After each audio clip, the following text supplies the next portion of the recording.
Welcome to your lesson on using cumulative frequency graphs.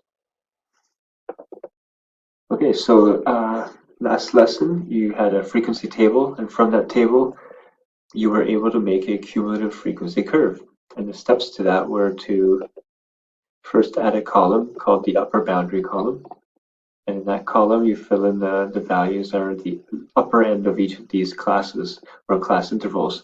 Since this one goes to 49, you might think the upper boundary is 49, but when you have a discrete data like this, 0 to 49 and then 50 to 99, the upper boundary value is the one between 49 and 50, so it's 49.5. And then between 99 and 100, so 99.5, and so on and so on. So that's your upper boundary. Then we added another column, this column, called the cumulative frequency.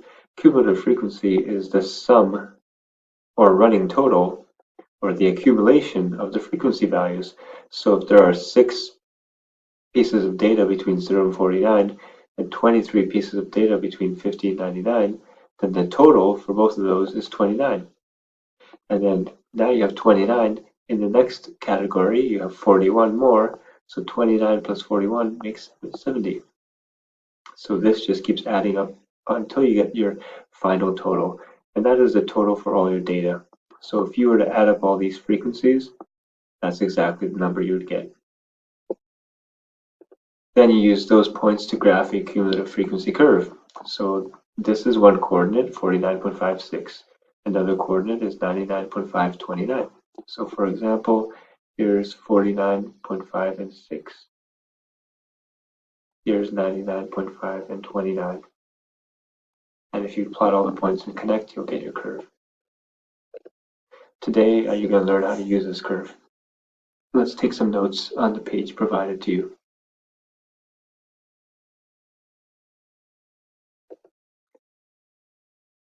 First of all, you need to know what a percentile is. Percentile is the value in a data set which is below,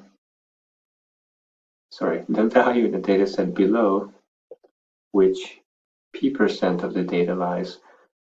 For example, if you say the 80th percentile from that value and below it is 80% of the data. So the first quartile, as we remember, is 25% into the data. So this is also called the 25th percentile. And the third quartile, you might remember, Q3, is at the mark, which is 75% of the way into the data. So this is called the 75th percentile, because 75% of the data is below it and 25 is above. And the median is also known as the second quartile, or Q2, and the median's halfway through. That means 50% of the data will be below it, so it's the 50th percentile. All right, here's the cumulative frequency curve given to you in this problem or in this page. This is for weight data and number of students. So if you look at this curve here, first thing it asks is, the cumulative frequency curve represents weight data collected for blank. How many students? Well, if this curve represents the accumulation of all the data, so you look at the accumulation here, this is the cumulative frequency, and the cumulative total of students would be the upper part here. So if you go to the upper part of the curve and trace it back, that's going to tell you how much total data you have. In this case, it's 250, 260, 270, 280. So our total amount of data is for 280 students. All right, the first question says, how many students weigh 72 kilograms or less? And what percentile is this weight? So we're going to look on the x-axis, which are the weights. We're going to find 72. So 70 is 71, 72 is here. We're going to go up to our curve. You should always use a ruler for this. From there, you're going to go across. When you go across, and you trace it back to here, this is at 120. That tells you that 120 students have a weight of 72 or below, there's 120 students, and above that are the rest of the students, which is 160 more to take us to 280. So 120 students or below have a weight of 72. So that's 120 students have that weight or below it. And to find the percentile, well, we say 120 out of the total 280 students, and we get 0.43. That means 43%, or the 43rd percentile. That means from 72 kilograms or less is 43% of all students, and then above that will be 57% of all students. So this is a 43rd percentile.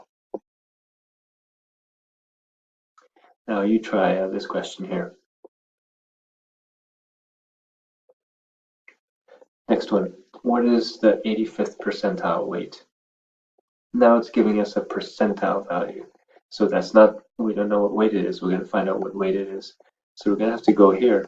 And 85th percentile means 85% of students are below this value.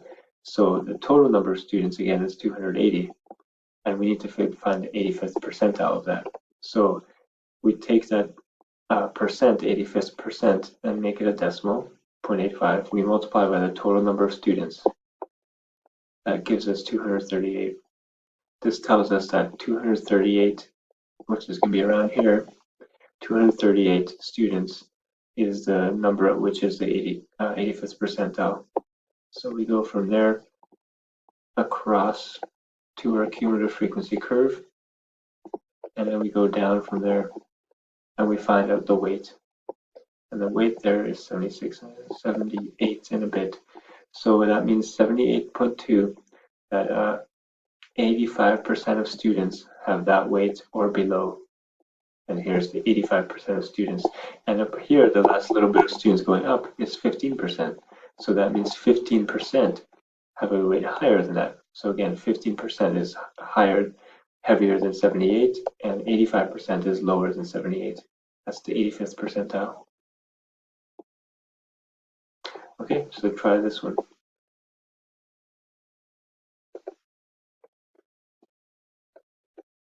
Okay, last question. What is the first quartile weight?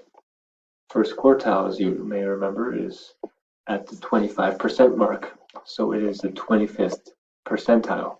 So first quartile, we're going to use 0.25 for 25th percentile. 0.25 times the total number of students, and we get 70. So the 70th student is going to be the one that marks the quarter of the way through the data. So 70 is here. You go across to your curve, then you go down, and it's right about here. And that is about 69.8. So that tells us that the first quartile weight is 69.8.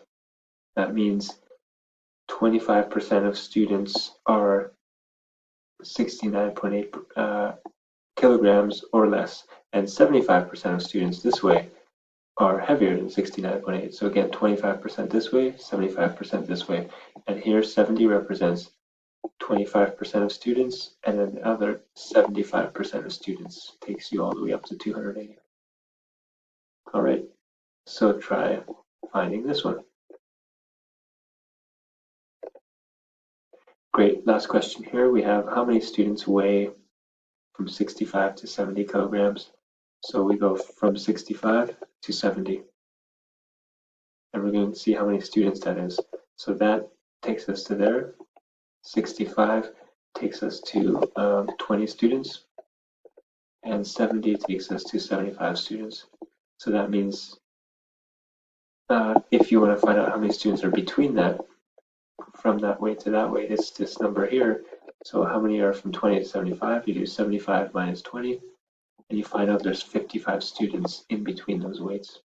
Because there's 75 lower than that and 20 lower than that, so in between must be 55.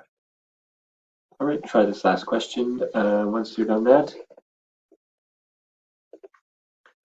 All right, once you're done all that, let's try all the problems in the packet. This is kind of a larger packet, but it's got some good problems for you to try.